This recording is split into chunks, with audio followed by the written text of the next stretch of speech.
Un placer ver la sala casi llena, porque estando como estamos casi en fallas, pensábamos que esto podía ser un fracaso de asistencia, pero afortunadamente vemos que hay mucha gente interesada por lo que es el cerebro.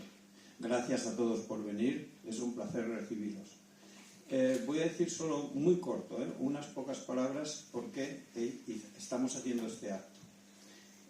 Está fundado en la Semana Mundial del Cerebro, que desde el 1995 se hace en varios países y tiene por objetivo difundir el conocimiento sobre el cerebro y los avances que se está logrando sobre el cerebro, precisamente porque desde Cajal, allá a principios del siglo pasado, y más sobre todo a partir de los años 60-70 del pasado año, cuando ya se establece la neurociencia como una disciplina independiente, empezamos a tener del cerebro un conocimiento cierto. De Cajal para atrás han tenido también conocimiento, pero no era demasiado cierto. Bueno, pues la Semana Mundial del Cerebro se celebra en la segunda semana de marzo. Una semana complicada aquí en Valencia, porque hasta el día 8 tenemos la celebración internacional de la mujer. Y bueno, las fallas no es que empiecen a continuación, es que desde febrero ya están celebrándose, ya casi, ¿no? Así que es un atrevimiento por nuestra parte hacer estos actos en este momento. Pero afortunadamente es un gozo veros a todos aquí dentro. Para hablar del cerebro, más concretamente, sobre la plasticidad neuronal y el impacto sobre las experiencias adversas sobre el cerebro, tenemos aquí al doctor Juan Nacher, que es, lo voy a leer luego, catedrático de Biología Celular e investigador principal en la Unidad de Neurobiología del Instituto Biotemec de la Universidad de Valencia. Investigador principal del Grupo 23 de la Red de Investigación en Salud Mental Española, CiberSan, y asociado al Instituto de Investigación, al Instituto de Investigación INCLIVA. Ha sido vicepresidente de la Sociedad Española de Neurociencias, que precisamente en España es la que promueve la Semana de la Ciencia. La Semana del Cerebro.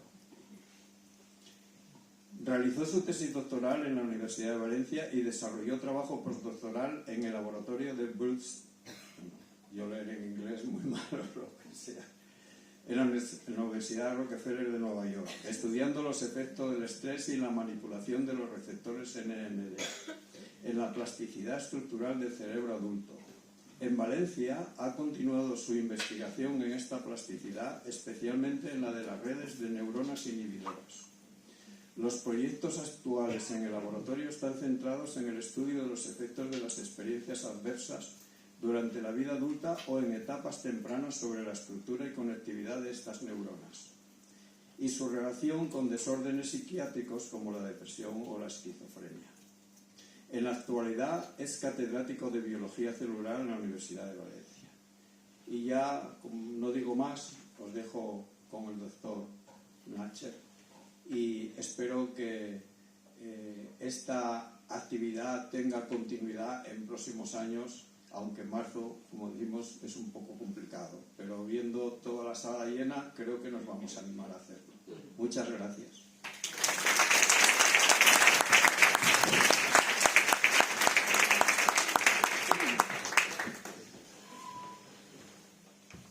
Bueno, buenas tardes a todos. Primero que nada, muchísimas gracias por la invitación. Es un placer para mí estar aquí.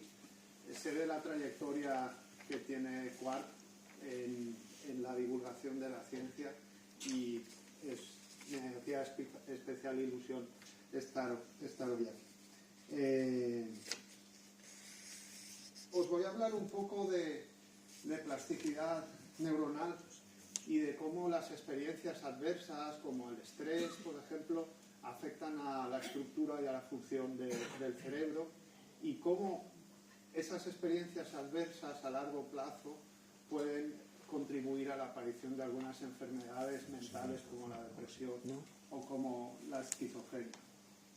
Así que primero hablaremos un poco sobre cómo de complejo es el cerebro, después hablaremos un poco de lo que llamamos plasticidad molecular, es decir, cómo algunas moléculas dentro del cerebro cambian durante la vida para permitirnos adaptarnos a las distintas circunstancias por las que transcurrimos.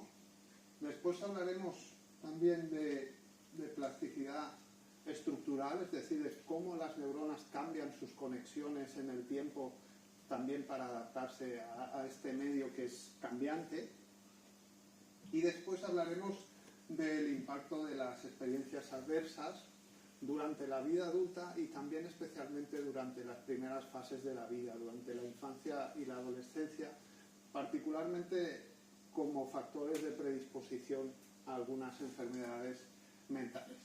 Y finalmente, para acabar, daré unas pinceladas sobre una forma más elevada de plasticidad, que es la incorporación de nuevas neuronas al cerebro adulto.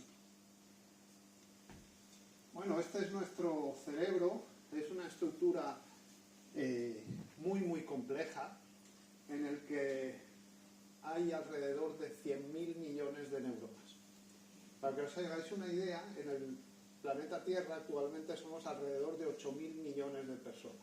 Imaginaros que esas 8.000 millones de personas tuvieran que conectarse, tuvieran que hablar las unas con las otras y multiplicar eso hasta llegar a los 100.000 millones. Pues esa es la complejidad de nuestro cerebro. No solo una complejidad por el número de neuronas, sino por el número de conexiones que hacen esas neuronas entre sí. Muchas veces una misma neurona puede estar conectada con miles de neuronas distintas. Muchas veces hay la tentación de comparar nuestro cerebro con un ordenador, pero nuestro cerebro en realidad es muchísimo más complejo. En un ordenador las conexiones siempre son conexiones de todo o nada, de 1 o 0, o pasa corriente o no pasa. El cerebro es mucho más complejo, tiene distintos niveles de complejidad que os iré mostrando poco a poco en las siguientes diapositivas. Digamos que la estructura básica de nuestro cerebro son unas neuronas que se denominan neuronas excitadoras y que básicamente lo que hacen es conectarse las unas con las otras de manera que cuando se activa la primera neurona, esta a su vez lanza una señal eléctrica a la segunda neurona que a su vez activa a la tercera neurona. Así funciona nuestro cerebro, mediante neuronas que excitan o que activan a otras neuronas, y estas se llaman neuronas excitadoras. Pero hay otro nivel de complejidad. Hay unas neuronas que denominamos neuronas inhibidoras, y lo que hacen es controlar la actividad de las neuronas excitadoras. Les dicen cuándo pueden activarse y cuándo no pueden activarse. Y además son muy importantes estas neuronas inhibidoras porque al regular la actividad de las excitadoras marcan unos ritmos, es decir, unas pautas de activación que pueden ser más rápidos, más lentos, etc. Esos ritmos con los cuales se activan las neuronas excitadoras son básicos para el funcionamiento de nuestro cerebro. De manera que la función de estas neuronas inhibidoras es imprescindible para la formación de esos ritmos y son necesarias para actividades como por ejemplo la memoria o el aprendizaje. Hay otro nivel de complejidad dentro de nuestro cerebro. En nuestro cerebro, en algunas zonas bastante profundas, hay grupos de neuronas aislados que mandan conexiones hacia prácticamente todo el cerebro. Y lo que hacen es enviar señales que en un momento determinado regulan la actividad de toda una región. Algunas de estas neuronas utilizan señales que probablemente os sonarán, como la dopamina, la serotonina, etc. Todo ese tipo de moléculas constituyen como un tercer nivel de complejidad en nuestro sistema nervioso. Y son muy importantes, por ejemplo, para enfermedades como el Parkinson o para la regulación del sueño y la vigilia, etc. Pues aquí tenéis la posición de alguno de estos grupos de neuronas y cómo tienen conexiones, ya veis que acaban por toda la extensión del cerebro. Perdón. Pero además, nuestro sistema nervioso no está solo hecho por neuronas. Hay muchas neuronas, pero hay casi tantas o más células que se denominan células gliales. Son células que no están conectadas las unas a las otras, que no se envían señales eléctricas, pero que son una especie de células de apoyo para que las neuronas puedan funcionar. Y sin estas células gliales, la función de las neuronas no es posible. Son imprescindibles, por ejemplo, para que la señal eléctrica vaya a una velocidad determinada. Si no están, la velocidad es más lenta. Son imprescindibles también para que las señales eléctricas se puedan producir, porque se producen a través de diferencias en la concentración de iones, y estas células son muy importantes para regular esas concentraciones. Son importantes también para limpiar el cerebro cuando hay una lesión, por ejemplo. Es decir, son básicas también para el funcionamiento de nuestro cerebro. Si no estuvieran, nuestro cerebro no podría funcionar. Estas son las células de glía o células gliales. Pero además, también es muy importante en nuestro cerebro lo que no son células. Todo esto que hay, todo este espacio negro, es lo que llamamos matriz extracelular del cerebro. Son un conjunto de moléculas que rellenan todos los espacios que hay entre las células gliales y nuestras neuronas. Y están llenos de moléculas que también influyen en cómo se comunican las neuronas. Y alteraciones en esas moléculas también van a contribuir a que el cerebro funcione de manera aberrante o que se produzcan algunos tipos de enfermedades. Y finalmente, hay otro nivel de complejidad todavía mayor, y es que nuestro cerebro está a merced de las hormonas que fluyen por nuestra sangre. Hormonas sexuales, hormonas como los glucocorticoides, que son hormonas que se generan en situaciones de estrés, la adrenalina, etc. Todas esas hormonas pueden llegar a nuestro cerebro y nuestras neuronas tienen receptores para ellas. De manera que, por ejemplo, cuando yo estoy viendo un partido de fútbol y tengo una subida muy fuerte de testosterona, mis neuronas, algunas de ellas, tienen receptores y modifican su actividad por eso. O, por ejemplo, cuando estoy sometido a una situación estresante, sube los glucocorticoides en sangre y también tienen receptores nuestras neuronas para esas hormonas. Y también se modifica su actividad. De manera que ese es otro nivel de complejidad. ¿Cómo se comunican las neuronas entre sí? Pues las neuronas, sabéis todos, que se comunican a través de unos contactos que se denominan sinapsis. Y este probablemente es la primera imagen de una sinapsis que se hizo, que se dibujó o se pintó. ¿Sabéis? Esto es la Capilla Sixtina, la obra de Miguel Ángel. Y Miguel Ángel escondió el cerebro en esa primera imagen. Por eso se llama la primera sinapsis. En realidad, la forma que tiene la nube en la que está Dios es una copia exacta del perfil de un cerebro. Y cabe exactamente un cerebro humano en su interior. Y no es muy sorprendente porque Miguel Ángel era un estudioso de la anatomía humana y estudió mucho en cerebros post-mortem, etcétera, de manera que sabía muy bien la anatomía. Así que, digamos que en el templo máximo de la religión católica hay una alegoría al cerebro y, por tanto, probablemente esa conexión entre los dedos pues, se pueda considerar la primera sinapsis. Cuando miramos esta sinapsis en el microscopio, lo que se ve fundamentalmente es que hay una transición de una señal eléctrica a una señal química y después a otra señal eléctrica. Es decir, dentro de las neuronas, las señales se transmiten como un cambio de potencial, como electricidad. Pero de neurona a neurona se produce un cambio en el tipo de señal y esa señal durante un periodo breve de tiempo es química.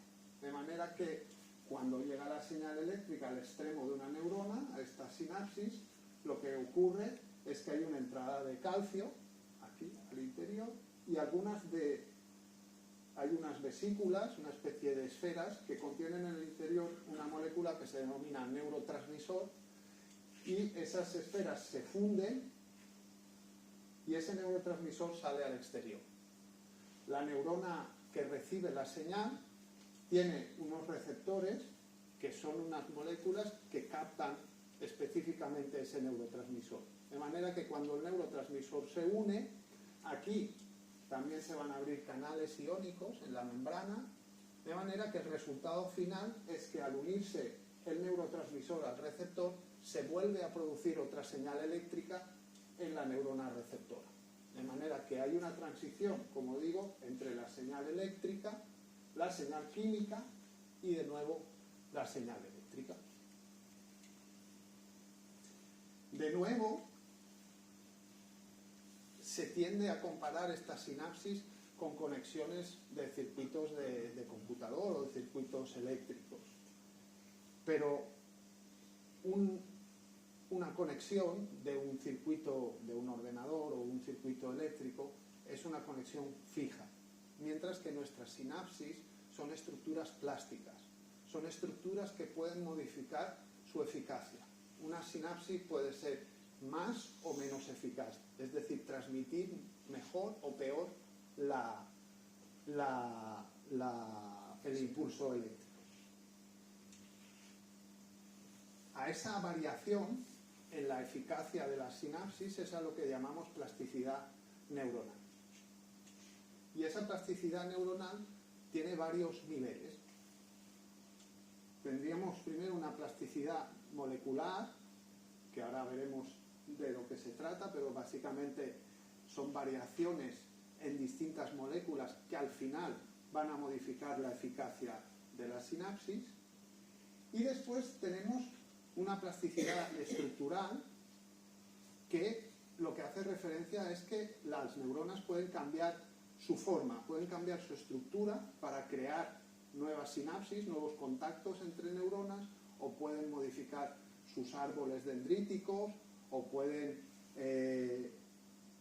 alargar más los axones para llegar a otras neuronas, o incluso se puede producir la incorporación de nuevas neuronas a los circuitos en algunas zonas de nuestro cerebro. ¿Qué es la plasticidad molecular?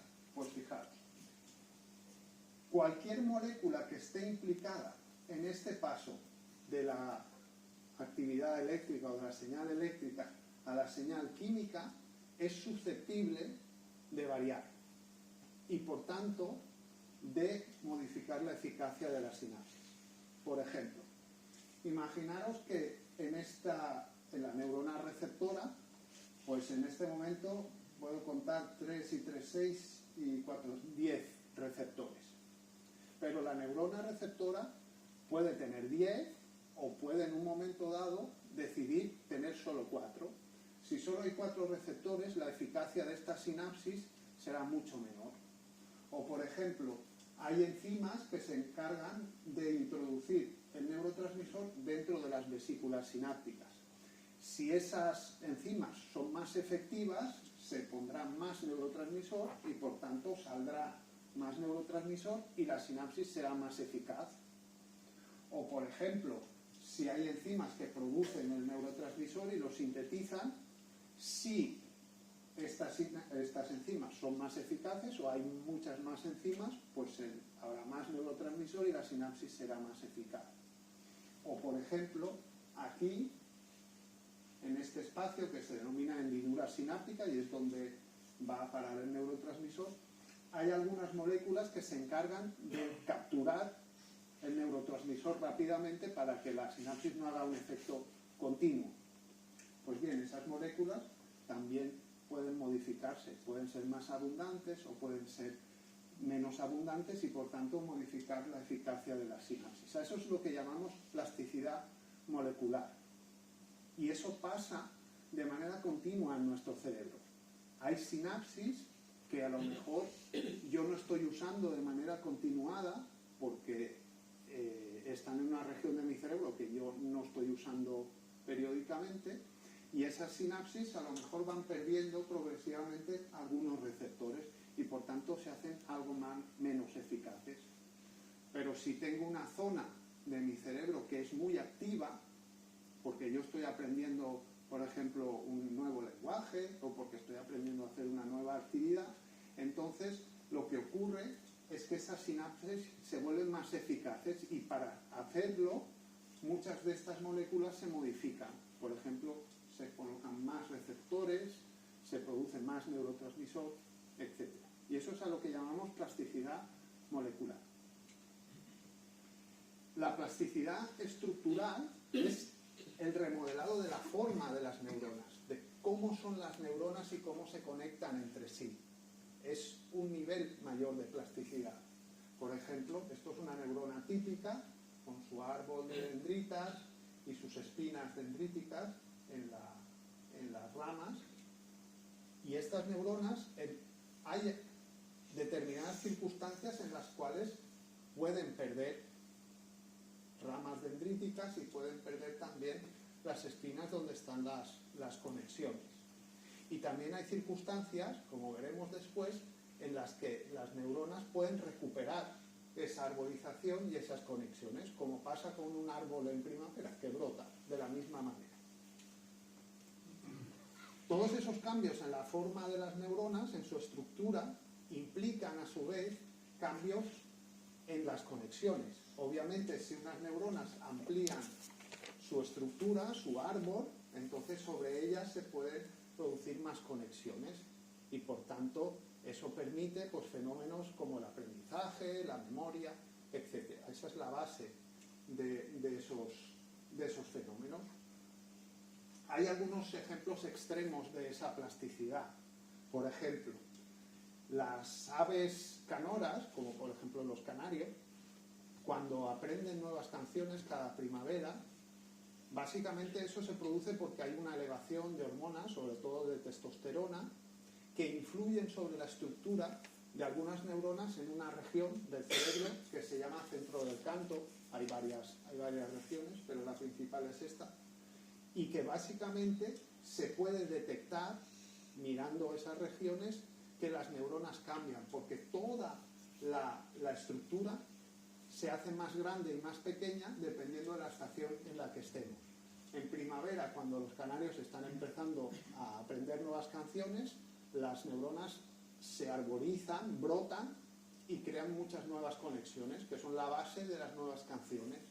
Cuando se acerca el invierno, se vuelve a atrofiar la estructura, las neuronas, y entonces esto pues, tiene un ciclo anual que va repitiéndose. Otro ejemplo muy extremo de esa plasticidad estructural, por ejemplo, es lo que ocurre en los animales que hibernan.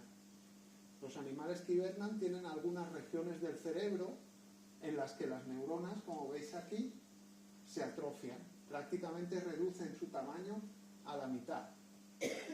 Las dendritas se hacen más cortas, pierden las espinas, pierden conexiones. ¿Por qué? Porque no son activas, no es necesario mantenerlas y se hacen mucho más pequeñas. Pero cuando los animales salen de la hibernación, en cuestión de horas, las neuronas vuelven a hacerse otra vez grandes y a recuperar las conexiones. Esto incluso pasa cuando uno toma medicación. Por ejemplo, hicimos un trabajo en el laboratorio, esta es una de mis estudiantes, Yasmina Curto, que lo que quisimos ver es si algunos fármacos también tenían efectos sobre esa plasticidad estructural. Entonces lo que hicimos fue mirar las neuronas, las dendritas de algunas neuronas de la corteza cerebral, después de darles Valium, de darles diazepam, que como sabéis, es una medicación, es un tranquilizante, es un ansiolítico. Pues además de producir efectos sobre la sinapsis, sobre la plasticidad molecular, que está muy claro, también tiene un efecto muy importante sobre la estructura de las neuronas. De manera que lo que produce esa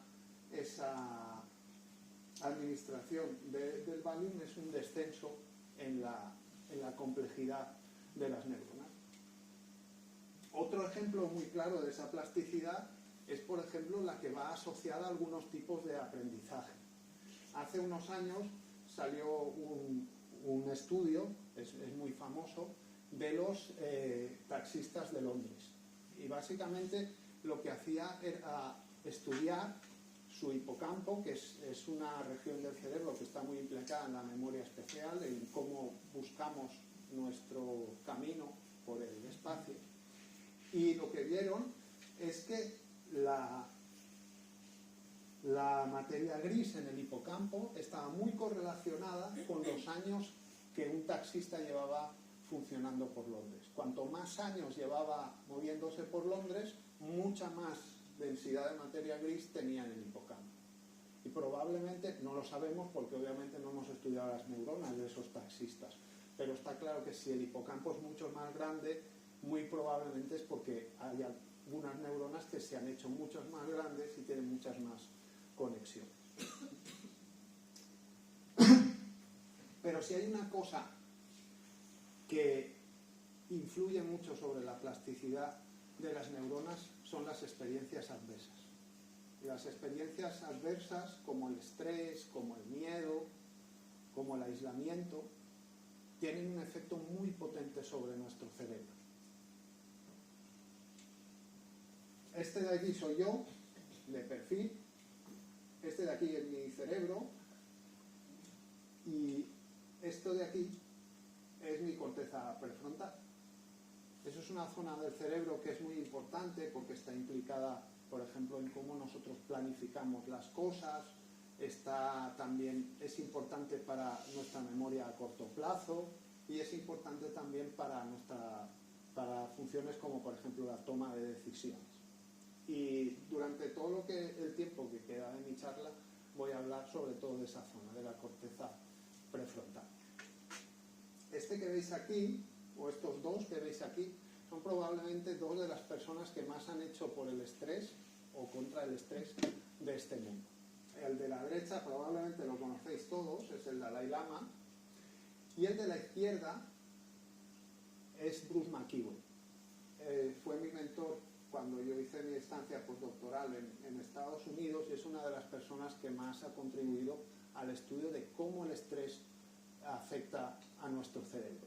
Fue él el que descubrió que nuestro cerebro tiene receptores para las hormonas del estrés y de manera que las neuronas pueden responder a ello. Y también vio una cosa muy interesante, y es que cuando hay estrés, las neuronas de la corteza prefrontal se atrofian. Pierden conexiones, pierden ramas en sus dendritas y pierden también las espinas dendríticas que están adornando estas ramas. Y es un efecto transitorio. Cuando el estrés desaparece, esas neuronas vuelven de nuevo a la normalidad. El que tiene un efecto muy potente. ¿Os acordáis que al principio de la charla, cuando yo he hablado del segundo nivel de complejidad, os he dicho que había neuronas excitadoras y después neuronas inhibidoras que controlaban a estas neuronas excitadoras? Lo que vio inicialmente McEwen es que estos cambios se producían en las neuronas las neuronas excitadoras, que se atrofiaban. Y lo que hemos visto en el laboratorio hace poco, y esto lo vio Javier Gilabert, que era un estudiante también de doctorado en el laboratorio, es que a las neuronas inhibidoras les pasa justo lo contrario. Las neuronas inhibidoras de la corteza prefrontal se hacen cada vez más complejas cuando hay el estrés. Es decir, que hay un efecto contrario sobre las neuronas excitadoras y sobre las neuronas inhibidoras. Y tiene que ver con la respuesta que tiene nuestro cerebro a esa experiencia adversa. Una de las cosas que más son de interés cuando se estudia esta plasticidad estructural, sobre todo en respuesta a las experiencias adversas, es qué es lo que está mediando ese cambio de estructura de las neuronas. Es decir, de qué manera las neuronas pueden cambiar su estructura y qué moléculas hay implicadas en ese proceso. Porque no solo porque es interesante a nivel científico, sino porque regular los efectos de las experiencias adversas pues puede tener un interés muy importante para, por ejemplo, tratar desórdenes como la ansiedad o la depresión, etc. Y una de las estructuras o una de las moléculas que regula esa plasticidad estructural, ese cambio de las neuronas, es una estructura que ya vio Cajal en su momento, aunque la descubrió Camillo Golgi, pero Cajal las observó y las dibujó, y se llaman redes perineuronales. Son una especie de retícula, como veis aquí, el dibujo de Cajal es muy, muy bueno, como siempre, y son, como digo, una retícula que cubre gran parte de algunas neuronas. Esta foto, por cierto, es de Cajal en su laboratorio cuando estaba aquí, en Valencia. Que sabéis que estuvo unos años de catedrático en la Facultad de Medicina, después se marchó a Barcelona y después a Madrid. Pero esta, de Cajal, cuando era muy, muy joven, es de su laboratorio en Valencia. Pues bien, Cajal hizo muchísimas cosas bien y contribuyó de una manera enorme a nuestra comprensión del cerebro, de cómo son las neuronas e incluso de qué son las neuronas. Pero en el caso de las redes perineuronales, que se llaman así estas estructuras, se equivocó. Pensó que eran un artefacto. Y como Cajal tenía tanto peso en la neurociencia, las redes perineuronales, como Cajal dijo que era un artefacto, se olvidaron. Y durante muchos años, prácticamente hasta los años 70, 80 del siglo pasado, no empezaron a volverse a estudiar, porque se creía que eran un artefacto.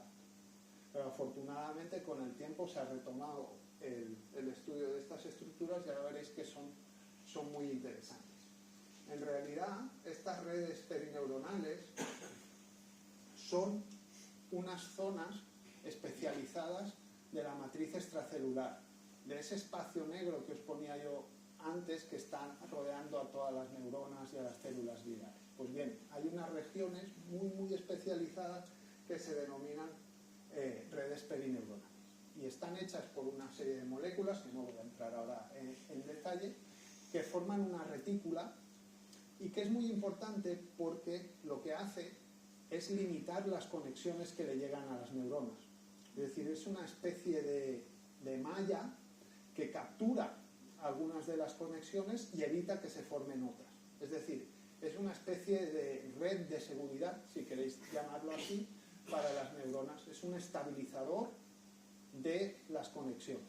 Es decir, que haría un efecto, entre comillas, contrario a la plasticidad. Por eso son tan importantes. Estas redes perineuronales, además, son estructuras que han surgido bastante tarde en la evolución. Por ejemplo, sabemos que empiezan a aparecer en anfibios, los peces tienen matriz extracelular alrededor, pero no está bien organizada. En los anfibios hay algo parecido a redes perineuronales, pero no son exactamente iguales que la de los mamíferos. En reptiles no se sabe si existen, todavía no se han estudiado, y sí que existen en pájaros y en mamíferos. Es decir, que son estructuras que han aparecido junto a los cerebros más complejos y que por tanto están muy relacionadas con esa función y con la complejidad de esos cerebros. Aquí tenéis un corte de ratón. Cada uno de estos puntitos que veis de color rojo aquí es una red perineuronal. Hay muchas en todo lo que es la corteza cerebral, también en regiones subcorticales como el tálamo, por ejemplo, que son muy abundantes en el sistema olfativo, etc. Estas redes perineuronales están sobre todo en neuronas inhibidoras. ¿Os acordáis cuando hemos dicho antes que habían distintas poblaciones de neuronas inhibidoras que controlaban a las excitadoras? Pues bien, algunas de ellas están rodeadas de estas redes perineuronales. Y si las veis aquí en esta foto, lo que está de color rojo son neuronas inhibidoras y lo que veis de color azul son redes perineuronales que están a su alrededor.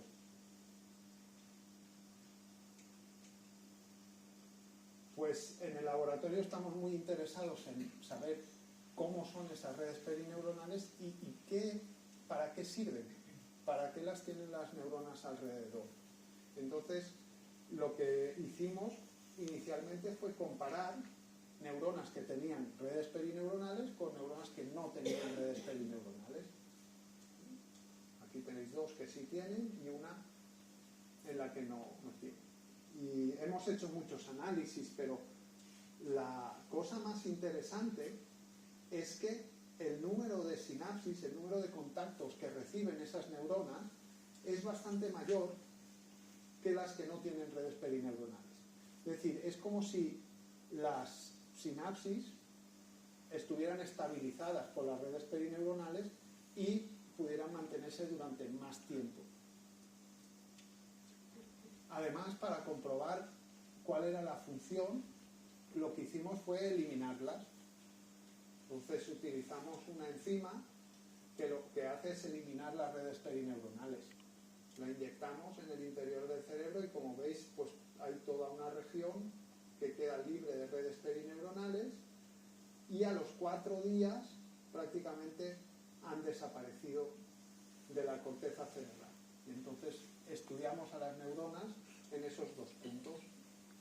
Y lo que vimos es que las sinapsis que reciben estas neuronas inhibidoras también descienden muchísimo cuando eliminamos las redes perineuronales. Es decir, que las redes perineuronales están regulando el número de conexiones que reciben las neuronas. Y cuando las quitamos, entonces ese número de conexiones varía. Y además, si os acordáis, os he dicho antes que estas neuronas inhibidoras eran muy importantes para mantener esos ritmos que son necesarios para nuestra memoria y nuestro aprendizaje. Pues bien, estas neuronas inhibidoras son importantes para unos ritmos que se denominan ritmos gamma, que están a una determinada frecuencia. Y cuando los eliminamos, y esto lo hizo Héctor Carceller, que era también un estudiante del laboratorio, cuando los eliminamos, esta ritmicidad gamma también se pierde, desciende muchísimo. Es decir, que las redes perineuronales no son solo necesarias para mantener el número de sinapsis que se forman en una neurona, sino también para su función. Porque cuando las eliminamos ya no pueden mantener esos ritmos que son necesarios para el funcionamiento de nuestro cerebro. Y también hay una cosa muy importante de las redes perineuronales, y es que son estructuras que se forman muy tarde en nuestro desarrollo. Se forman cuando ya hemos nacido, en las primeras fases del desarrollo, en la infancia, en el inicio de las adolescencias, cuando estas redes perineuronales se están formando. Y básicamente lo que hacen es cerrar el desarrollo. Estabilizan los contactos sinápticos, estabilizan las conexiones y, por tanto, hacen que los circuitos, que durante el desarrollo son muy, muy plásticos, restringen esa plasticidad cuando los circuitos han madurado ya completamente. Y esto es muy importante, porque en nuestra vida nosotros vamos a partir de una carga genética determinada que nos va a dar predisposición a muchas enfermedades, a distintas maneras de comportarnos, etc. Pero además nosotros estamos sometidos a distintas alteraciones que pueden venir del ambiente, de la comida que tomamos, de los medicamentos que tomamos y de las experiencias que tenemos, algunas positivas y otras negativas. Eso es lo que va formando nuestro cerebro y lo que al final va a hacer que nosotros tengamos una determinada personalidad o que al final todas estas influencias puedan acabar en una enfermedad mental, como la depresión o la ansiedad, etc. Las experiencias adversas son muy importantes, como os he dicho, para el funcionamiento del cerebro, pero son particularmente importantes cuando ocurren durante la vida temprana, porque durante nuestra infancia y nuestra adolescencia nuestro cerebro está todavía acabándose de formar. El cerebro de los humanos tiene un desarrollo muy tardío. Prácticamente estamos formando nuevas sinapsis hasta la adolescencia muy tardía, hasta probablemente 16, 17, 18 años, todavía hay remodelado de sinapsis, se están formando sinapsis, se están perdiendo sinapsis de manera muy, muy activa. Y eso es particularmente así en la corteza prefrontal, que es una de las zonas del cerebro que más tarda en formarse. Aquí tenéis la evolución del volumen del cerebro y como veis, pues prácticamente hasta el final de la infancia todavía queda un 10% del volumen del cerebro por formarse, y en gran parte es porque esta corteza prefrontal todavía no está acabada de formar. Claro, cuando hay experiencias adversas en esas etapas, en la adolescencia y en la infancia, no solo influye sobre cómo funciona el cerebro, sino cómo está construyéndose. De manera que las alteraciones que se producen mientras yo estoy construyendo los circuitos se pueden quedar ya fijas y las puedo heredar para cuando sea una persona adulta, esas alteraciones. Y por eso creemos que las experiencias adversas durante las primeras fases de la vida son tan importantes para cómo se construye nuestro cerebro. Una de las experiencias adversas en la vida temprana que más se da, desafortunadamente, y de la que tenemos más información es el aislamiento. Muchas veces, por desgracia, las personas durante su infancia o durante su adolescencia pasan mucho tiempo aisladas, o bien por decisión propia o bien por circunstancias familiares o sociales, y ese aislamiento es una experiencia adversa muy potente, tanto en animales como en personas. También es un fenómeno que ha de estudiarse mucho en personas de edad avanzada. Es también un fenómeno bastante frecuente y que, por cierto, está bastante poco estudiado.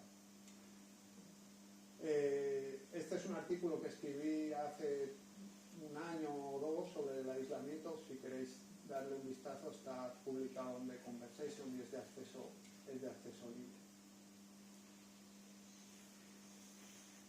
Así que lo que hemos hecho en el laboratorio durante estos últimos años es estudiar cómo afectan las experiencias adversas durante las primeras fases de la vida. Estudiar esto en humanos, como comprenderéis, es muy complicado, y de manera que lo que hacemos es estudiarlo en modelos animales. Utilizamos ratones y ratas para estudiar estos efectos y después intentar ver si en los humanos se producen fenómenos parecidos. Entonces, lo que hacemos es generar un modelo en el cual básicamente inyectamos un compuesto que desestabiliza un poco el desarrollo, pero de manera muy sutil, y después mantenemos a los animales en aislamiento durante prácticamente toda su infancia y su adolescencia. Los animales están aislados, no conviven con sus hermanos.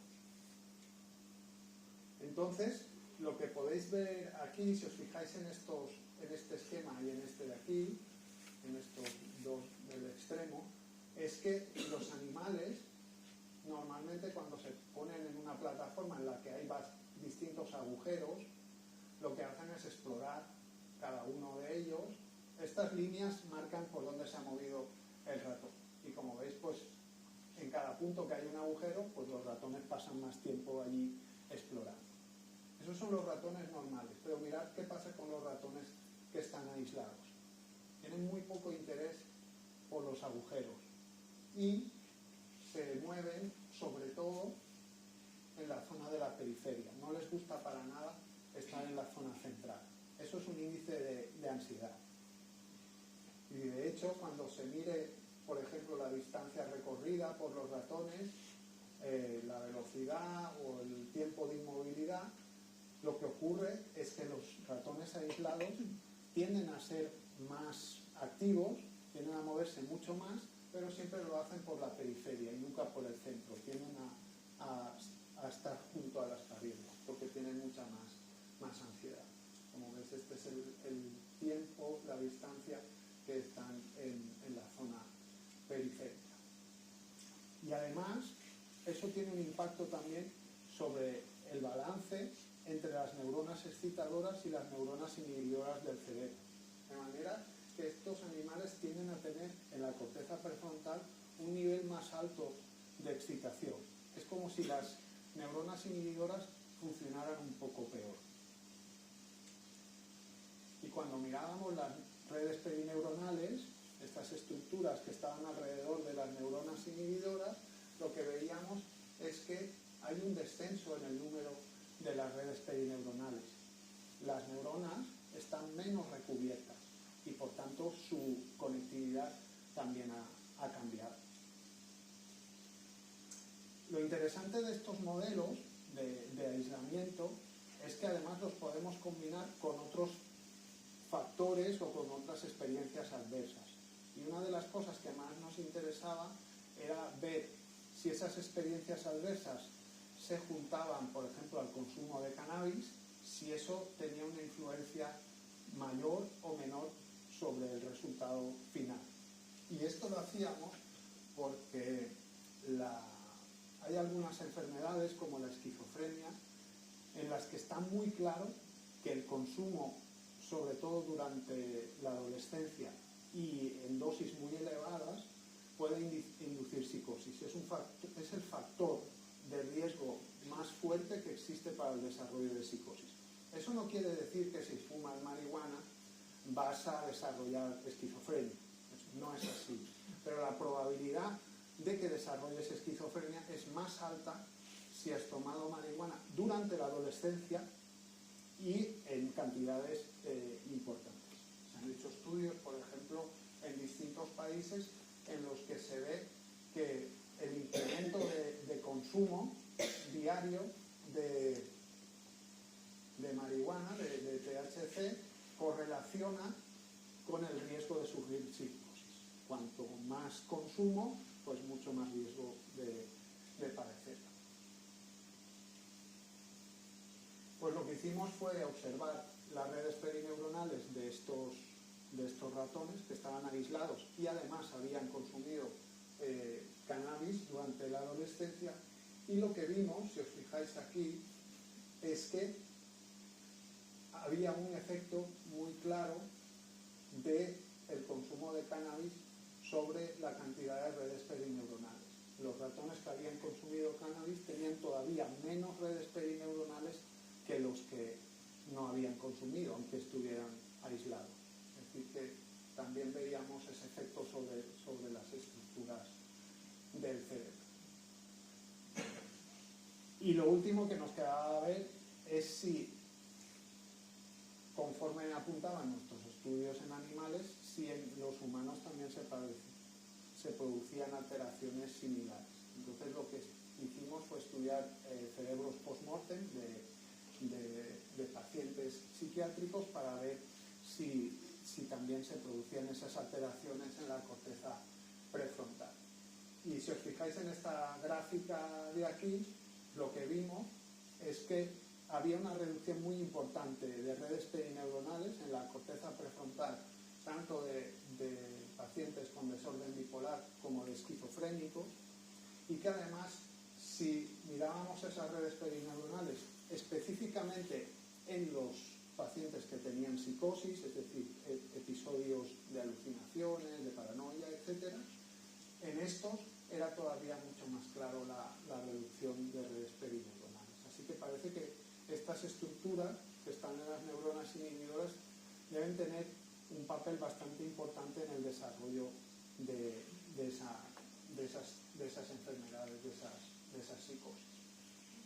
Y además, hace poco ha salido también un trabajo de unos investigadores canadienses que también han encontrado alteraciones muy importantes de redes perineuronales, en este caso en pacientes depresivos que además habían sufrido maltrato infantil en su edad temprana. Bien, y para terminar, si me permitís, os voy a contar un poco sobre el último eslabón o el último nivel de plasticidad, que es la incorporación de nuevas neuronas a nuestro cerebro. Hay regiones del cerebro que pueden incorporar nuevas neuronas durante la vida adulta, de manera continuada. Esto se ha estudiado en roedores, y en roedores sí está muy claro que hay una incorporación continua de neuronas a los bulbos olfatorios, que es la región de nuestro cerebro que controla la llegada de la información sensorial del olfato, y también está claro que hay incorporación de nuevas neuronas, división de nuevas neuronas y incorporación a los circuitos en el hipocampo, que es la zona de nuestro cerebro que controla, por ejemplo, la memoria a largo plazo, memoria espacial, etc. En humanos la cosa no está tan clara. Parece ser que la incorporación de nuevas neuronas al bulbo olfatorio es algo anecdótico en humanos adultos, porque nuestros bulbos olfatorios son muy pequeños, nuestra capacidad de olfato es limitada, y parece que esa incorporación en el bulbo prácticamente no existe. Y la incorporación en hipocampo adulto está todavía en debate. Hay dos investigadores, una de ellas es María Llorens y el otro es Arturo Álvarez Bulla. Este está en San Francisco y esta está en Madrid. María Llorens dice que sí que hay incorporación de nuevas neuronas en el hipocampo adulto, incluso en personas de edad avanzada, y Arturo dice que él no encuentra evidencia de que eso sea así. Pero hay un debate muy fuerte que continúa todavía y que está todavía por resolver. Pero yo os voy a contar una cosa ahora de unas neuronas que se incorporan continuamente a nuestro cerebro, pero que no son necesariamente nuevas. Son neuronas que, como veréis, se generan durante nuestra vida embrionaria. Cuando nosotros somos fetos, llegan a su sitio definitivo y están ahí quietas, sin extender dendritas, sin hacer sinapsis, y esperan mucho tiempo, años, hasta que en un momento determinado, no sabemos por qué, se arborizan y se incorporan a los circuitos. Una especie de neurogénesis, pero en la cual la división no se produce en el momento, sino que se produce mucho tiempo después. Pero esas neuronas también van incorporándose a los circuitos. Y esto comienza cuando yo hice la tesis yo hice mi tesis en la corteza cerebral de la lagartija, porque las lagartijas pueden regenerar su corteza cerebral. Cuando la lesionas se producen nuevas neuronas y la regeneran.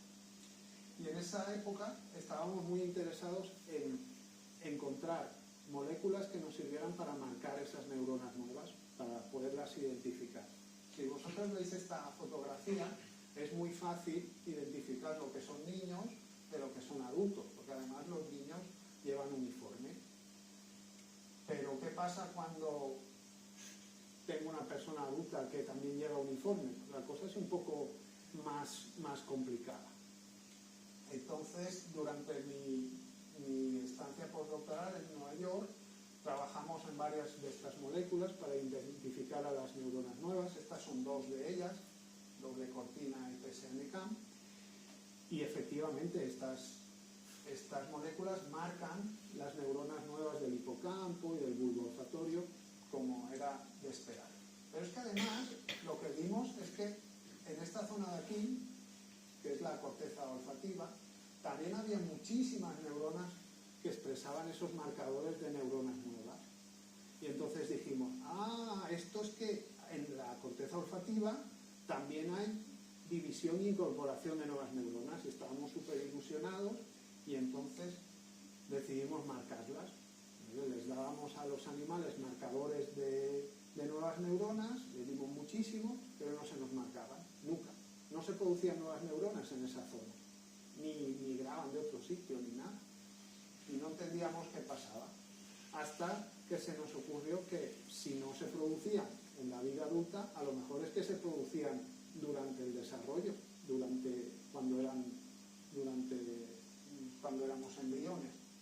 Y lo que hicimos fue administrar esos marcadores a ratas que estaban embarazadas y esperar a que se hicieran adultas para ver si las neuronas que nosotros creíamos que eran nuevas en realidad se habían producido durante el desarrollo. Y lo que vimos es que sí, que se producían durante el desarrollo, pero permanecían inmaduras incluso en el cerebro adulto. Claro, la cosa es que si estas neuronas se convertían en neuronas maduras, iban a perder los marcadores. Y eso es lo que pasaba. Cuando los animales se hacían adultos o cuando eran viejos, ya no las podíamos ver. Pero no sabíamos si se morían o si en realidad se estaban incorporando al circuito. Claro, la cuestión era cómo seguirle la pista a estas neuronas, cómo saber que este joven de aquí es en realidad este señor de aquí. Pues lo hicimos con unos ratones a los cuales les podíamos administrar una droga que hacía que las neuronas nuevas emitieran fluorescencia. Y además, una vez se había encendido esa fluorescencia, esa bombilla, permanecía encendida durante el tiempo. De manera que yo podía darles esa droga y observar tiempo después en qué se habían convertido esas células. Y eso hicimos, marcar a las neuronas con las bombillas fluorescentes y esperar a que se hicieran adultas a ver en qué se habían convertido. Y lo que vimos es que cuando acabas de inyectar la droga, hay muy pocas neuronas marcadas y todas están atrofiadas. No tienen apenas ni conexiones, ni dendritas, nada. Son muy pequeñajas, como veis aquí. Pero si esperábamos 6 meses, cuando los animales ya eran muy adultos, a mitad de la vida, fijaros cómo estaban. Se habían desarrollado completamente y tenían nuevas conexiones, etc. Es decir, que hay una especie de reservorio de neuronas que se van incorporando de manera continua a los circuitos, pero que se generaron cuando nosotros estábamos todavía en el feto o en la barriga de nuestra madre. Esto es para que lo veáis gráficamente, como al principio estas neuronas son muy pequeñajas y después se desarrolla completamente. Claro, eso lo vimos en ratas y en ratones. La cuestión era, ¿qué pasa cuando esto pasa también en animales que tienen cerebros más complejos? Y la realidad es que sí. Y además, no solo estaban restringidas a la corteza olfativa, como en el caso de los roedores, sino que están, como veis aquí, en conejos o también en gatos, están repartidas por toda la corteza cerebral. Hay por todas partes. Y nos quedaba únicamente el último eslabón, es saber si eso también pasaba en humanos. Claro, era mucho más complicado. Entonces, lo que hicimos es estudiarlas, pero no en material post-mortem, porque nos limitaba mucho la capacidad de detectar las moléculas, sino lo que hicimos fue colaborar con un cirujano, con Gutiérrez de la FE, que es un cirujano que hace resecciones de cirugía epiléptica. Entonces ellos sacan un pequeño fragmento del cerebro en el que hay un foco de epilepsia, pero también tienen tejido sano alrededor. Entonces lo que hicimos fue estudiar la corteza cerebral en esas biopsias, de manera que las podíamos estudiar muy bien. Y lo que vimos es que hay neuronas de este tipo, hay neuronas inmaduras también en la corteza cerebral, están distribuidas por todas las partes de nuestra corteza cerebral y además sabemos que reciben contactos sinápticos, es decir, que están empezando a madurar. Desafortunadamente no sabemos todavía para qué sirven ni en qué procesos están implicadas, pero es una población muy muy interesante porque además hay muchas, no es una población muy pequeña. Nada, eso es lo que os tenía que decir. El día 22, 23...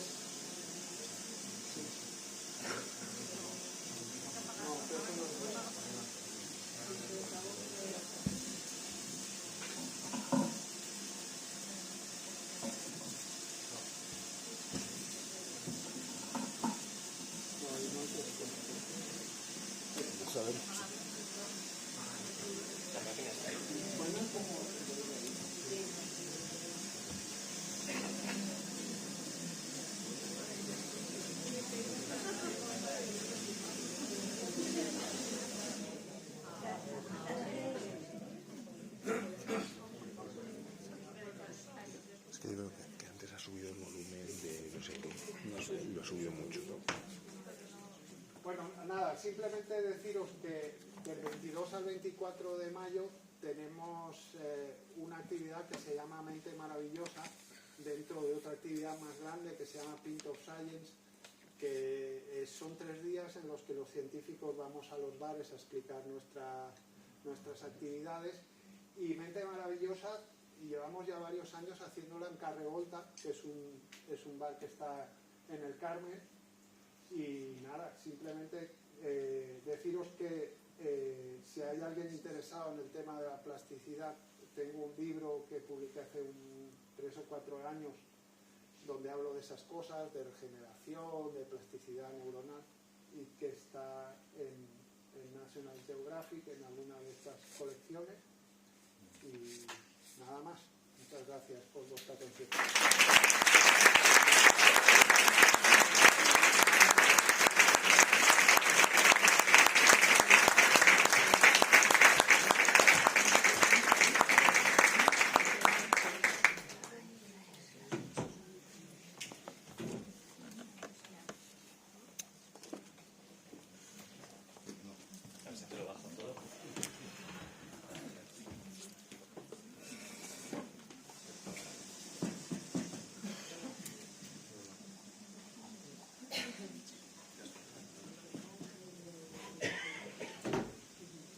Bueno, ¿se me oye?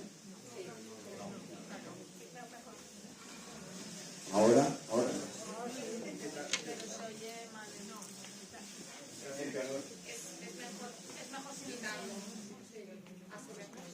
Bueno, sabéis que esta sala es nueva y al principio las cosas nuevas van surgiendo así hasta que se acoplan y aprendemos todos los aparatos que tienen y sabemos manejarla mejor.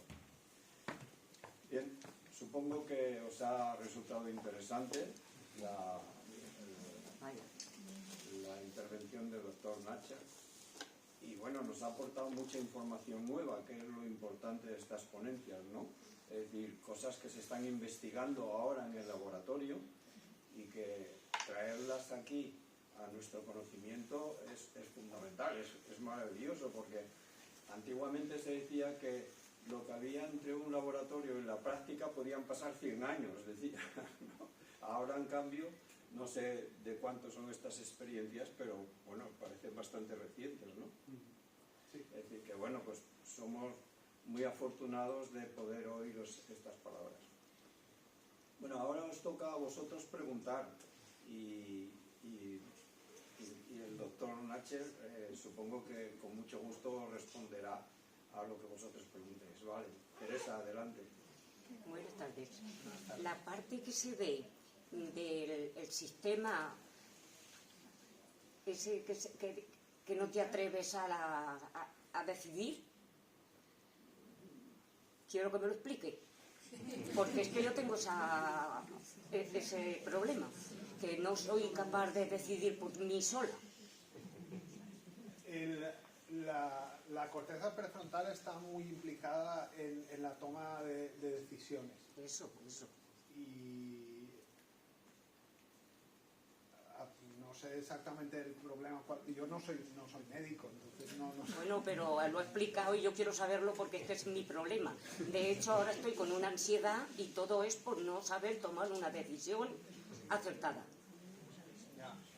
A ver, cuando muchas veces tendemos a regionalizar el cerebro y a atribuir funciones a regiones muy concretas.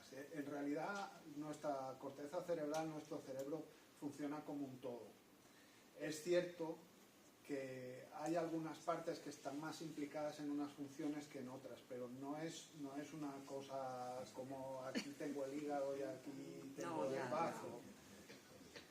Sí que casi todo lo que sabemos sobre cómo funciona nuestro cerebro es precisamente por lesiones, por el estudio de pacientes que han sufrido, por ejemplo, un ictus en una determinada zona del cerebro o que han tenido un accidente con el coche y esa zona se ha deteriorado y entonces vemos qué es lo que pasa en el cerebro.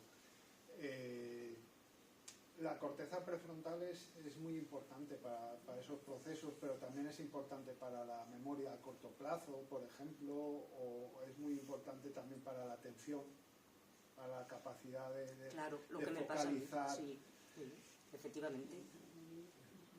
A ver, los neurólogos sí que saben mejor si dependiendo, porque hay circunstancias que pueden ser patológicas y hay otras en las que no, y ellos sí que hacen pruebas para saber si en realidad hay algo patológico detrás o no. Muchas gracias. Sí. ¿Cómo influye el antidepresivo en el cerebro? Quisiera saberlo. Pues, a ver, hay muchos antidepresivos.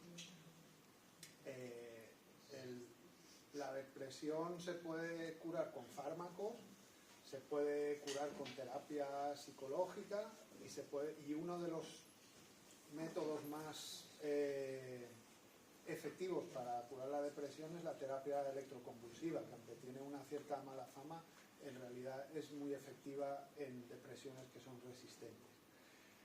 La mayor parte de antidepresivos que tomamos, la mayor parte de la población, son inhibidores de la recaptación de serotonina. Y ahora explico lo que quiere decir esto. La serotonina es uno de los neurotransmisores que producen. ¿Os acordáis de cuando yo he hablado de ese tercer nivel de complejidad, que había neuronas que estaban muy lejos y mandaban conexiones y regulaban? La serotonina es uno de esos neurotransmisores. Entonces, esos inhibidores de la recaptación lo que hacen es que evitan que se limpie rápidamente esa serotonina de las sinapsis. Entonces la dejan un poquito más de tiempo y hace más efecto. Así que la mayor parte de los antidepresivos que se toman en la actualidad, por ejemplo el Prozac, que probablemente es el más famoso, la fluoxetina, es un inhibidor de la recaptación de serotonina. Hace que la serotonina esté más tiempo en las sinapsis. Ahora bien, eso no quiere decir que la depresión esté causada por un defecto en serotonina. Eso no lo sabemos. Sabemos que los antidepresivos funcionan, pero es posible que no sea porque tenemos un déficit en serotonina, sino porque producen otros efectos al mismo tiempo. Y uno de los efectos puede ser que influyen sobre moléculas que actúan sobre la plasticidad de las neuronas. Es decir, que los antidepresivos lo que hacen es fomentar la plasticidad de las neuronas, hacer que sea más fácil que cambien sus conexiones. Y probablemente eso, junto a modificar hábitos de conducta, etcétera, es lo que hace que el antidepresivo funcione. Muchas gracias. Bueno, en primer lugar, muchísimas gracias por esta ponencia y por esa forma tan pedagógica de hacernos entender un tema tan complejo y tan apasionante. Y bueno, teniendo en cuenta que determinadas sustancias o situaciones traumáticas nos pueden condicionar y modificar la forma en que nuestras neuronas comunican y la plasticidad de ellas, yo quería preguntarle ¿vale? ¿Qué cosas podemos hacer las personas en positivo de forma que ayudemos a la mejora de esas conexiones para que nuestras neuronas funcionen mejor y, bueno, digamos que tengan unas funciones más óptimas, ¿no? Podemos hacer cosas en nuestro día a día a nivel de experiencias, a nivel que ayudemos a ese desarrollo de neuronas que llevamos en la parte genética y que de alguna manera podamos ayudar a que funcionen mejor y tengamos, pues bueno, exploremos esas partes y podamos ejecutar funciones que a lo mejor tenemos desconocidas. Yo tengo entendido que las personas morimos con una parte del cerebro utilizada muy pequeñita y que a lo mejor tenemos facultades para cosas que nunca hemos explorado. No sé. Sí, a ver, respondiendo a la primera parte de tu pregunta de qué es lo que podemos hacer para mejorar el funcionamiento de nuestro cerebro o para mejorar la plasticidad, si quieres, lo primero es lo que no tenemos que hacer. Y lo que no es nada bueno para el cerebro son las experiencias como el estrés, el miedo, la ansiedad, tiene un efecto muy negativo sobre el cerebro. Después, hay algunas actividades que sí que promueven la plasticidad neuronal y que sabemos que incluso pueden aumentar la capacidad de memoria y aprendizaje. Por ejemplo, el ejercicio físico es un motor muy importante de la plasticidad neuronal a todos los niveles. Tanto de plasticidad molecular, como os contaba al principio, como incluso de incorporación de nuevas neuronas al cerebro. Es un promotor muy importante de la plasticidad. Pero yo creo que es más importante incluso qué no hacer que hacerlo. A veces hay un poco de debate sobre si fomentar la actividad cerebral es en realidad positivo globalmente para el cerebro. Y os digo eso porque hay muchos programas y libros y actividades dirigidos a mejorar el cerebro. Desde programas que intentan mejorar la memoria, a otros no sé, pues aprender a tocar un instrumento, etc. Lo que nos dice la ciencia es que aprender a hacer una determinada cosa no mejora el funcionamiento global del cerebro, hace que hagas mucho mejor esa cosa específicamente, pero no parece que tenga un efecto muy global. Pero el ejercicio físico, por ejemplo, sí, mantenerse activo es fundamental. Y después, respecto a lo de usar una parte del cerebro, eso es un mito. En realidad, nosotros utilizamos prácticamente todo nuestro cerebro de manera continuada. No hay una parte del cerebro que no se utilice y en realidad todas las neuronas tienen una actividad más o menos sostenida en el tiempo. Algunas son más activas, otras menos. Y esto tiene una explicación muy simple y enseguida la entenderás. Una sinapsis que no es activa, con el tiempo va siendo cada vez menos eficaz y al final incluso puede desaparecer. Por tanto, si tuviéramos zonas del cerebro que no utilizásemos, muy probablemente ya no, esas neuronas no es que no funcionaran, es que estarían metidas en otra cosa. Por ejemplo, hay un experimento que yo siempre les cuento a mis alumnos, que es en monos se estudiaba la actividad cerebral de una zona de nuestra corteza que se llama corteza somatosensorial y que sirve para percibir nosotros el tacto en nuestros dedos. Entonces es un experimento muy simple. A un primate se le cortaba un dedo, es un experimento un poco cruel, pero se le cortaba un dedo y se miraba qué pasaba con las neuronas, a ver si las neuronas que controlaban ese dedo se morían. Y no se mueren.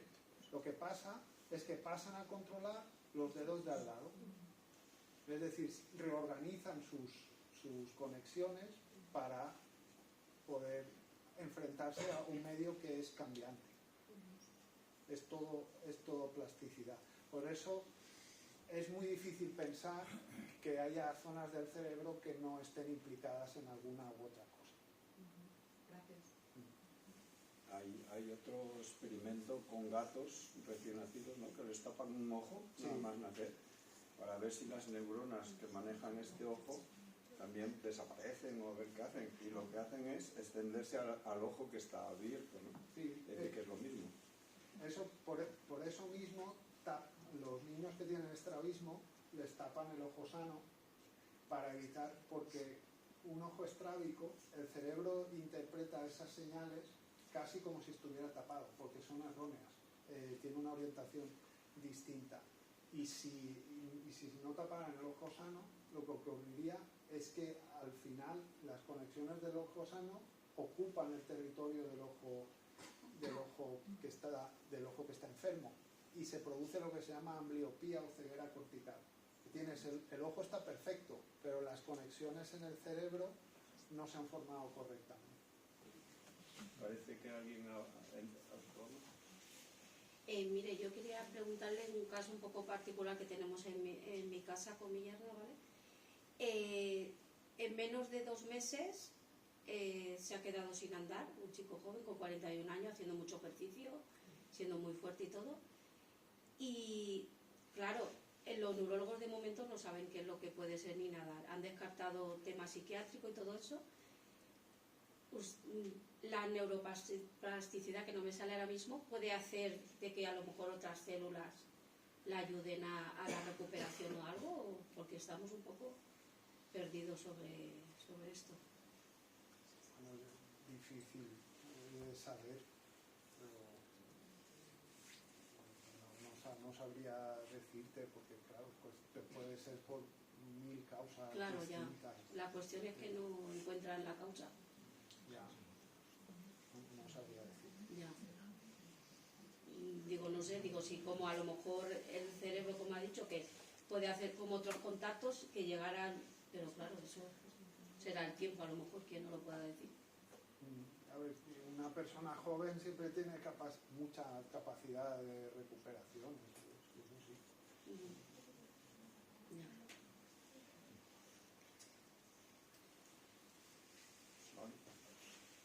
Hola, buenas tardes. ¿Se podría considerar una experiencia? A ver, yo he entendido que las experiencias adversas son las que nos pueden dañar el desarrollo sano de nuestras neuronas, digamos, lo que cada uno tenga en nuestros genes, ¿no? Entonces yo trabajo en la piscina cubierta y atendemos a personas que tienen 11 meses, 12, un añito, 2, para enseñarles a nadar. Y ahora hay una tendencia social de las familias, de esas personas pequeñitas, que nos dicen que no quieren que lloren, pero es que eso es súper difícil de lograr, porque es el único medio de comunicación que tiene la criatura. Entonces, les estoy creando yo una experiencia adversa y cierto daño neuronal sin saberlo nadie de mi campo, de mi sector, de instalaciones deportivas y gimnasios, o no tiene nada que ver, y aunque son tan chiquititos, eso no se podría considerar una experiencia adversa, sino al revés, porque es en enfrentarse a la vida, enfrentarse a aprendizajes que te van a salvar la vida porque vas a saber flotar, y entonces ahí está bien hecho. No, a ver, que cuando yo me refiero a experiencias adversas me refiero a experiencias que son bastante más duras o son muy prolongadas en el tiempo. Nuestros ratones están aislados durante prácticamente 2 meses, es mucho tiempo. O estamos hablando pues de niños que han tenido maltrato físico o que han sus padres no se han hecho cargo de ellos todo el tiempo que deberían, o que han pasado eventos traumáticos muy fuertes como por ejemplo una guerra o un accidente, cosas muy, muy duras. El estrés en general no es malo. El estrés es la respuesta que tiene nuestro organismo a situaciones adversas, es una manera de enfrentarnos y no necesariamente es malo, es una manera de responder a un ambiente que cambia. El problema es cuando esos estresores o esas experiencias se hacen repetitivas y se prolongan en el tiempo o son muy intensas. Entonces sí tiene un impacto sobre el cerebro, pero hay incluso algunos tipos de estrés que incluso son buenos e incluso facilitan la memoria, etcétera. Pero son estresores agudos, pero no tanto lograr. Yo no creo que eso tenga ningún impacto.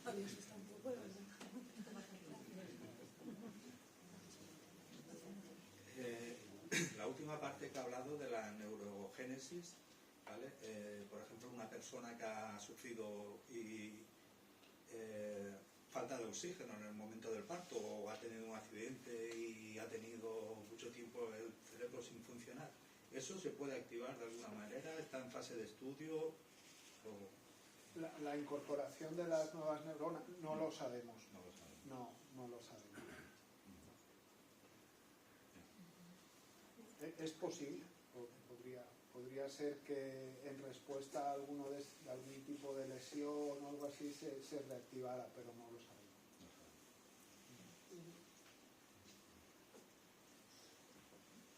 Hola, yo te quería preguntar, bueno, soy médica jubilada, y te quería preguntar sobre la relación. ¿Podrías elevar un poco la voz, Carmen? Hemos trabajado, pues, como, bueno, yo soy médico de familia, era médico de familia y siempre he tenido una visión más holística de todo el cuerpo.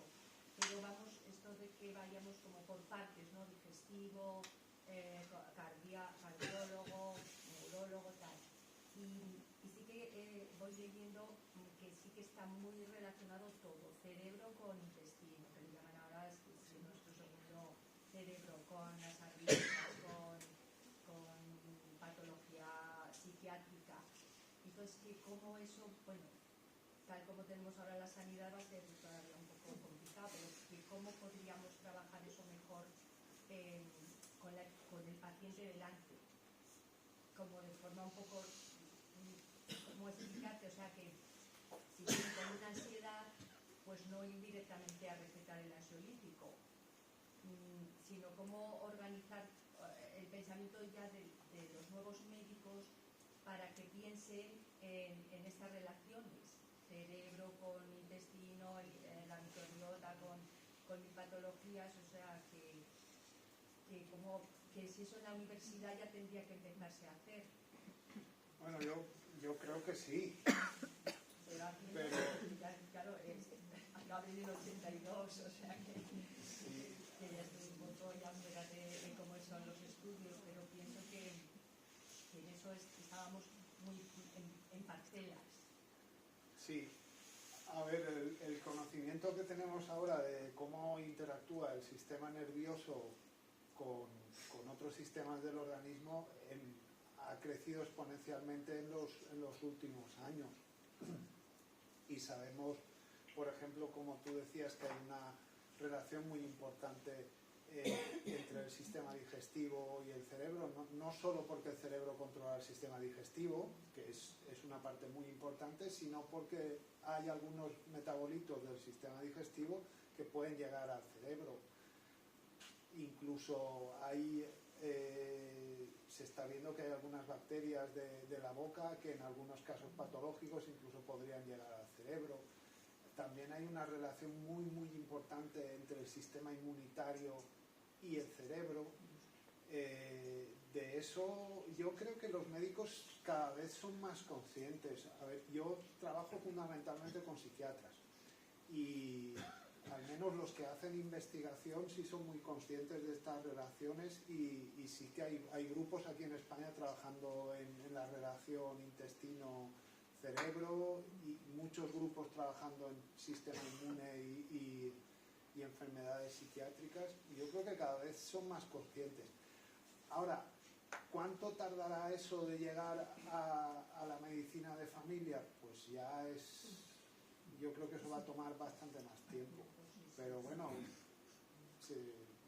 por algo se ha de empezar. Muchos psiquiatras ya están intentando recetar más eso, deporte o sea, que al lado de sus consultas ya tienen un fisioterapeuta y para que ya hagan más gimnasia, más que reunirse, socializarse, todo lo que trae el mí me da la impresión, y yo creo que muchos de vosotros estaréis de acuerdo conmigo, que en este país se están recetando demasiados antidepresivos y demasiados ansiolíticos. Estamos a la cabeza de Europa en las dos cosas y yo creo que hay un exceso. Además, cuando si lo ves, o sea, yo no voy a las consultas del médico, pero cada vez que entro a la farmacia y hay alguien pidiendo, casi siempre va a pedir o antidepresivos o ansiolíticos. Casi siempre. No sé. Es que es muy rápido y es como Ya. cambiar hábitos es más complicado que ¿Vale? Uri. Las personas que tienen Alzheimer es porque las neuronas se les mueren o, como usted ha dicho, que hay neuronas que tenemos ahí dormiditas, a esas personas no se les despierta. Bueno. Es una muy buena pregunta y además es una cosa que intentamos resolver en el laboratorio y desafortunadamente no lo hemos podido hacer. Y te explico. En el Alzheimer lo que ocurre es que se mueren las neuronas, hay una muerte neuronal progresiva y se van muriendo las neuronas. Y queríamos ver si estas neuronas se reactivaban en ese tipo de patologías, pero contactamos con un grupo de Ciudad Real que trabajan en Alzheimer y tienen muchos cerebros de donantes con la enfermedad, pero lo malo de los cerebros post-mortem es que como pasa un tiempo entre la muerte y que se saca el cerebro y se procesa para conservarlo, muchas de estas moléculas se deterioran. Las que utilizamos para detectar a las neuronas de estas inmaduras y no las pudimos ver, pero muy probablemente es porque el cerebro estaba deteriorado.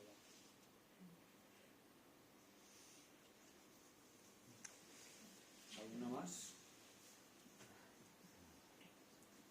No. Bueno, pues antes de agradecerle al doctor Nacher su disertación, voy a pedirles un poco de disculpa por la torpeza con que presenté el acto, porque tenía un papel que por aprovecharlo, por una cara puse lo que quería decir y por otra lo que no quería decir. Y lo abrí por la parte que no quería decir. Así que disculpa. Bueno, muchas gracias, doctor. Creo que ha sido muy interesante y creo que nos va a animar a continuar otros años a hacer algo sobre la Semana del Cerebro. Agradecido por vuestra asistencia y esperamos que en la Semana de la Ciencia os vea de nuevo a todos, que sabéis siempre coincide con la primera semana completa de noviembre. Muchas gracias y buenas tardes a todos.